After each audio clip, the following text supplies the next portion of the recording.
OMG. What is up, Jit?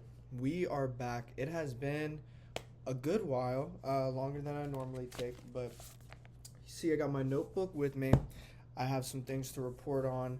Went on a bit of a journey of, self coaching, exercise discovery. Okay, so I just want to say right off the bat, nothing I say is advice for any of you guys. This is just what I'm learning for myself, and I'm not a professional. And I actually have some professional news. Maybe I'll save for the end. Stick around. Just some really great things happening, but might have to slow down on the videos. I apologize if you hear my roommate's like listening to some dubstep or something. But this video is going to be about the end of Raider 3, my 3 months of running Raider, third time, and beginning of Raider 4, and what I'm changing going into it. And then, like I'm saying, stick around to the end to hear some more. Right off the bat, it's the end of the year. Just want to go into the new year and this cycle of Raider. Remind myself of the fundamentals. So we have work hard, study well, eat and sleep plenty. And we're going to get more into the eat and the sleep because that's all about the recovery. Really, I circled sleep a bunch of times because sleep is super important. And with some new things happening in my life, it's going to be a challenge to get all that sleep in. But I have to, think about my goals and what I'm willing to sacrifice. If my goals require me to sleep and recover a certain way, I have to do it. It's really like, I have to find what I'm willing to sacrifice to make some more time for myself. It might not be as much fun, but these are my goals, but I'll make sure to keep having fun. Anyways, going on to the training fundamentals, calories, and effort. This just goes into the eat plenty as well as sleep plenty. We just want to make sure we're in a calorie surplus for these 3 months mostly. I need to get back in the routine of tracking my weight. That's something I got to write down after this because I didn't write it down. But the calories and the effort are going to lead to progressive overload. And this just goes into the tracking. That's something I'm good about, so I don't need to remind myself. Let's go over the results from Raider 3. So this was from mid-August to mid-November, August to September, October, November. That's 3 months exactly, like I'm saying. I'm going to be comparing my results at the end of Raider 2 to the end of Raider 3. So 3 months ago, what my best set of 5 was on deadlift, incline, bench press, and squat. I said that in the weirdest order and confused myself. But my best set of 5 back then, my best set of 5 now. So first up is the bench press. This was something I really wanted to focus on because it's important to me. It's the hardest lift for me to improve, and one of my goals is 315. This last cycle of Raider, we smashed 405 on deadlift and squat. So 315 bench, it's still there. It's within grasp for sure. Maybe another 3 months, maybe another 6 months. But 3 months ago, my best set of 5 on bench was 210, and I brought that up to 235. So that's 25 pounds, 11.9% increase, about 12% increase. Happy with those compared to my other numbers, which you'll see. For the incline press, I went from 180 pounds for 5 to 195. That's only 15 pounds. That's only an 8.3% increase, 8.33%. So, incline is it's going to be lighter weight compared to the bench press. It's going to be harder to progress, I think. It's definitely a lot more shoulders than the bench press is. Bench, I feel like my shoulders are mostly stabilizing, a little bit being used on the lockout and stuff, and maybe the stretch at the bottom, but not as dramatically as incline. So I think that's why the numbers are the way they are there. My deadlift went from 365 to 395. This is 30 pounds, which is more, but it's still only an 8.2% increase, which is very similar to the incline press. So this clued into me because I felt like my deadlift got better, especially a lot stronger. This clued into me that 8.33% from the incline is probably acceptable. And the reason the poundage isn't moving up as much is because of their lower numbers. That's what's going to happen. But speaking of poundage going up and percentages blowing out of the I can't curse. blowing them out of the water. Squat, fundamentally my best movement, biomechanically my best movement. I think just like the way my body is built. We went from 315, I actually did for 2 sets of 5, like on separate weeks. 3 months ago, I had done 365 on 2 separate weeks as well. And something I noted was that at the last 3 weeks for both times of these programs, I didn't look at the first time, but Raider 2 and Raider 3, the last 3 weeks, the first 2 weeks of those 3 weeks, I did these max sets of 5 on squat. I did 315 twice, and then I did 365 twice this time around. And that led to my week 12 performance being horrid. I couldn't even match the 315 or the 365 when the plan is to be doing more than it. I'm supposed to be deloading a little bit, not like deloading weight wise, but deloading effort wise, so that I can go to the max on week 12. So that's something I really want to keep in mind, is not to burn myself out. I wrote slow down the loading leading up and rest between the other days during the week. Another thing I noticed is that, squat is my last day. It's lower 2. So I go upper lower rest, rest. But I think I need to rest a little bit more, especially for this, going from RPE 10 bench, RPE 10 deadlift, RPE 10 incline. Just compared to the other weeks, the RPE isn't all 10. Sometimes we'll get to 10, we'll get to 9 on certain lifts, but then the other lifts will be less effort. And I think it's just super fatiguing on my central nervous system, as well as trying to move up my performance on all of my accessory lifts. So anyways, long story short, we're just going to have to be better about that if we really want to perform on that 12th week. But I think overall, I'm getting stronger no matter what. Going up 50 pounds on my set of 5 for squat, that is close to a 16% increase, 15.87. So super happy with that. And we're going to get into the things that I am changing from Raider 3 to now Raider 4. And especially for that lower 2 day, because my squat is increasing so much. So this is where I have to look where I want to put my points. Let's say you're building your character in like Dark Souls or something, like a video game, and you only or Fallout, sorry, I just thought of that, but you only get a certain amount of points to put into your skill. So there's only a certain amount of baskets I can put my eggs as far as my effort goes and my central nervous system fatigue per week. So still flat bench is going to be top priority number 1. Before, it was pretty spread out. Like I'm saying, I had the goal for 315 on bench for 1, 405 for 1 deadlift and squat. I do think that I will get to repping it, but these are like side quests.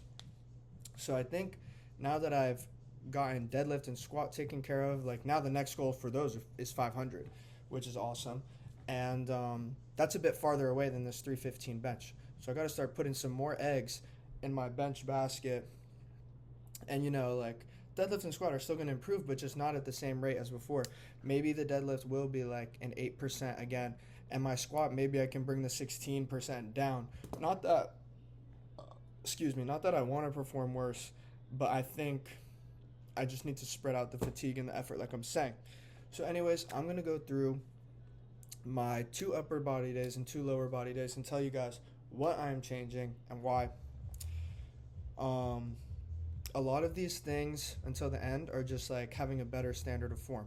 So starting off with upper 1, our bench day, when we do the rear delt dumbbell flies, better form. I'm going to be keeping the preacher curl, but I'm moving down the weight, focusing on better form, because biceps is another area I really want to focus on this time around. I think it's just a part of my physique that's lacking, and I do think it will carry over to bench. Crash pad effect, when you got that bicep pump going and your bicep is bigger and stronger. When you're down at the bottom, you have a stronger, end position because you got that bicep stacking. Moving on. Now for the tricep movement, I'm keeping the cable rope pull down. This is something I talked about during Raider 3. I'm keeping the cable rope pull down and decrease the weight, increase the reps, better for the triceps. Push-up I'm still doing with the kettlebell. This is just something that changed also during the last time, and I'm keeping that throughout, but it was like a change from the start of Raider 3 to now. Going into my first lower body day, deadlift, better standard of form. And it's okay if my numbers go down. Looking back at some of these videos and just how I felt throughout these weeks, I think that using the straps, I got a little too comfortable with slacking on the form. Like I could just pull anything off the floor, F the form, and it's putting me at risk. And it's not even that big of a deal to me. My deadlift is going to increase no matter what, as long as I stick to my fundamentals, my calories, my effort, my sleep. It's going to go up. There's no need to rush it, and I was rushing it because I wanted to get 405. I wanted to do 405 for 5. It didn't work out. Whatever. Back downs for the deadlift, fixing the form, strengthening the core. We are trying to pause at the knee. That will be a per day decision, but so far so good. I've only done the first week of Raider 4, so is what it is. But I experimented with this in my time off, and yeah, I think it's good. I think it'll teach me better lockouts for my main, and I just think it'll like build some work capacity, longer time under tension. And like I'm saying, I think my core needs to stay tighter for longer. Pause. Okay, going back to solving the bicep problem, we're going from, I wouldn't even call it wide grip pull-ups, but just like normal grip, like I would just reach my hands up like this. I don't know if you consider this wide. We're going from pull-ups to chin-ups, reverse, because this is going to focus on my bicep. What I'm doing here is flexing my core, keeping my feet kind of in front of me to be more leaned back, to make it just like strictly a curl, basically. So, of course, there's going to be some back, but we're just putting some more points into our biceps right there. Moving on to the incline bench day, upper 2. Just like preacher curl, hammer curl, back down the weight, up with the form, feeling good. Going to get back to progressive overloading and whatever. And the dip, I took the weight off. This is because I wasn't even planning to do this, but week 1 I kind of, on the incline press, tweaked my collarbone, shoulder thing that's going on. I have an injury here, so it's just not the same as it once was. I'm not sure what to do about that, but we're going to monitor it, and we're going to, just warm up good and whatever. That could also be a reason that my incline bench doesn't improve as much. It affects me more during my incline than it does on my flat bench. Anyways, dip, we took the weight off. We're going to really want to stretch, pause at the bottom, and something that I'm doing different that I picked up from a video is rather than staying upright during the dip, almost kind of like leaning over, and the thing that I key on is just keeping my traps towards the ceiling. So this way, when I'm all the way at the bottom, I'm really stretching the chest, stretching out the chest here at the bottom, and when I push up and I finish the movement, I'm really flexing my chest, down towards the bottom, just to make it more of a chest movement. The triceps, of course, are going to be in there. The second key, other than traps to the ceiling, is leading with the elbows, diving in with the elbows. Sorry for that POV. You're getting my face in the camera, my God. Anyways, then for the incline dumbbell finisher, which is a high rep thing, I'm also pausing at the bottom. Same with my back downs for incline and my dips. This I'm going to also pause at the bottom, just really build up that stretched position, strength, and explosion out of the hole, finishing reps that I need to on my top sets.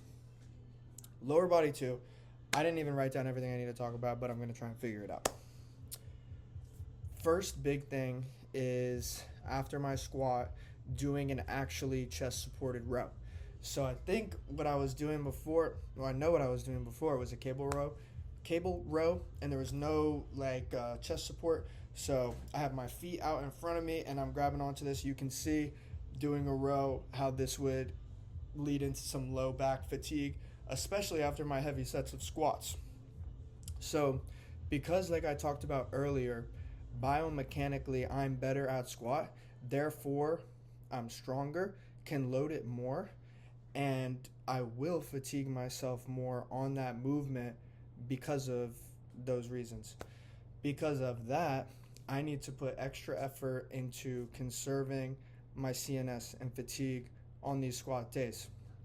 So I think there were two things that were really affecting me after my squat was this chest supported row that I was not doing correctly because I wasn't doing a chest supported row. I was just doing a cable row that I liked. So we're going to switch that to a chest supported row. And I was doing hack squat over a leg press. The program suggests to do a leg press. This will fatigue you, but it will save your low back. The way that the chest supported row, it's going to fatigue you, but it will save your low back just after a heavy squat day. And it's only like 2 days after the deadlift day. Then you get a lot of rest. So we just want to be going all out on squat, which is what I'm doing already, and then saving myself on the other movements so that I can be putting my points in the right places. Now I'm switching out the hack squat because that's fatiguing me more, and I'm going to be switching that with the quad extension, something I haven't done in like over a year plus, 2 years plus, but back in the day was my favorite quad movement. I really felt like it made my quads juicy and defined. So we're going to be going all out on squat, going all out on these rows on my back and saving my low back. And then we're going to be going all out on these quads, saving my low back, just doing the quad extensions. And then I'm still getting hamstring work after with the